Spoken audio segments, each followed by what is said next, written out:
हमारे देश में एक ऐसा घर मौजूद है जहां सालों से कोई नहीं रहता, लेकिन अगर आप गलती से भी उसके आसपास भटक गए तो अगला पता आपका या तो पागल खाना होगा या सीधा मुर्दा घर। मैं बात कर रहा हूं कुंदन बाग की। हैदराबाद की एक पॉश कॉलोनी में स्थित यह घर भारत के सबसे डरावने और रहस्यमयी घरों में से एक माना जाता है। कई लोग इस घर के कारण अपना मानसिक संतुलन खो बैठे और कुछ ने तो अपनी जान तक गंवा दी। इन सब रहस्यमयी घटनाओं के पीछे की हकीकत क्या है, आइए जानते हैं इस घर का वो अतीत जिसने इसे बना दिया आतंक का दूसरा नाम। और जानेंगे कि क्यों लोग कहते हैं शाम के 6 बजे के बाद इस घर के आसपास भी मत भटकना। कुंदन बाग हैदराबाद की एक बेहद अमीर बस्ती में स्थित है। कहा जाता था यहां सिर्फ रईस लोग ही रहते थे। इसी बस्ती में एक पुराना बंगला खड़ा था जो आज सबकी जुबान पर सिर्फ एक नाम से जाना जाता है, the haunted house of Kundan Bagh. एक दिन एक चोर जिसका नाम था साजिद इस घर पर नजर रखने लगा। पूरे 1 हफ्ते तक उसने हर छोटी बड़ी गतिविधि पर ध्यान दिया। कब लाइट जलती है, कब बुझती है, कब खिड़की खुलती है, कब बंद होती है, सब कुछ बड़े ध्यान से। 1 हफ्ते बाद साजिद ने सोचा अब सही मौका है, आज रात माल अंदर से उड़ाता हूं। उसका मानना था कि यह घर रईसों का है तो जरूर अंदर दौलत भरी होगी। रात के सन्नाटे में वह पिछवाड़े के दरवाजे से घर में दाखिल हुआ, लेकिन अंदर का नजारा बिल्कुल उल्टा था। ग्राउंड फ्लोर पूरी तरह खाली पड़ा था, न जेवर न नकदी, कुछ भी नहीं। थोड़ी देर की तलाश के बाद वो थक हार कर ऊपर के माले पर गया। जैसे ही वो सेकंड फ्लोर पर पहुंचा उसे एक अजीब सी सड़ी बदबू ने घेर लिया, मानो कोई मरा हुआ जानवर वहां पड़ा हो। वो कांपते हाथों से एक कमरा खोलता है और जो देखा उसने उसकी रूह हिला दी। 3 लाशें बिस्तर पर पड़ी थीं, पूरी तरह सड़ी गली, फूल चुकी, ऐसे जैसे कई महीनों से वहीं पड़ी हों। डर के मारे साजिद चीखता हुआ वहां से भागा और सीधे जाकर पुलिस को सब कुछ बता दिया। पुलिस को पहले लगा कि कहीं ये सब उसी की चाल तो नहीं, लेकिन जब फॉरेंसिक टीम ने जांच शुरू की तो जो सामने आया वो सभी को हैरान कर गया। रिपोर्ट के मुताबिक इन तीनों की मौत अभी कुछ दिन पहले नहीं बल्कि 6 महीने पहले हो चुकी थी। 6 महीने से ये लाशें वहीं पड़ी थीं। अब असली सवाल ये उठा, अगर ये लोग 6 महीने पहले मर चुके थे तो पिछले हफ्ते तक उस घर में जलती लाइट्स, बगीचे में घूमते लोगों की परछाइयां, खाने पीने की आवाजें, ये सब कौन कर रहा था? ये वही चीजें थीं जो साजिद ने खुद अपनी आंखों से देखी थीं। तो फिर क्या वो सब भूत थे? अब असली कहानी शुरू होती है। बहुत साल पहले इस घर के मालिक की मौत हो गई थी। घर उनके बेटे को विरासत में मिला जो अमेरिका में बस चुका था। उसने ये घर किराए पर चढ़ा दिया, पर अजीब बात यह थी जो भी किराएदार इस घर में रहने आता कुछ ही दिनों में डर के मारे भाग जाता। लोग कहते जैसे कोई अनदेखी ताकत उन्हें वहां रहने नहीं देना चाहती। कुछ समय बाद एक बुजुर्ग औरत अपने 2 बेटियों के साथ यहां रहने आई। यही वही 3 लोग थे जिनकी लाशें बाद में कमरे में मिली थीं। पड़ोसियों के मुताबिक ये परिवार बेहद अजीब था। बच्चियों के हाथों में कई बार खून लगा देखा गया और कई बार आधी रात को कोई कैंडल लेकर घर में घूमता दिखा।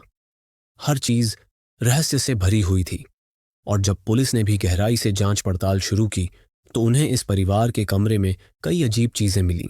कमरे में चारों तरफ फैली हुई थीं जली हुई मोमबत्तियां, टूटी फूटी हड्डियां और एक अलमारी के ऊपर रखी हुई थी एक बोतल जिसमें फिनाइल जैसा कोई तरल बचा हुआ था। जांच में यह सामने आया कि इस परिवार की मौत जहर पीने की वजह से हुई थी। लेकिन सवाल यह था, क्या यह आत्महत्या थी या किसी तांत्रिक अनुष्ठान का हिस्सा? कमरे के कोनों में फिनाइल की खाली बोतलें और मरे हुए कौए की हड्डियां पड़ी थीं। इससे शक और भी गहराता गया। पुलिस को छत पर जाने पर और भी खौफनाक चीजें मिलीं। छत की दीवारों पर खून से बने जादू टोने के चिन्ह, उल्टे त्रिकोण, कुछ रहस्यमय संस्कृत मंत्र और छोटे छोटे गुड्डे जिनमें लोहे की कीलें चुभाई गई थीं। ये सब किसी तांत्रिक अनुष्ठान का हिस्सा लग रहे थे। हर एक चीज अजीब थी, मानो कोई दूसरी ही दुनिया इस घर में वास कर रही हो।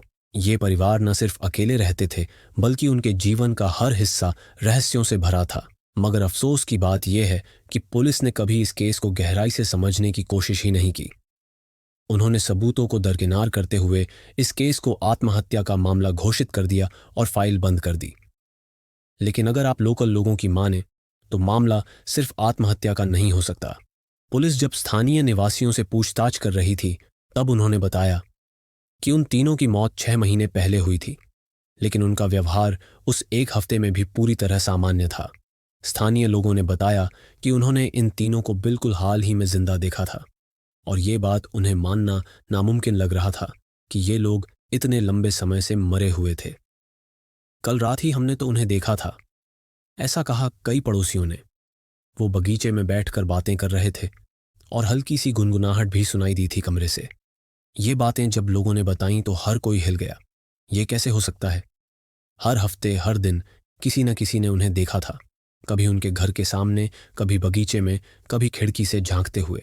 लोग यकीन ही नहीं कर पा रहे थे कि ये सब 6 महीने पहले ही मर चुके थे।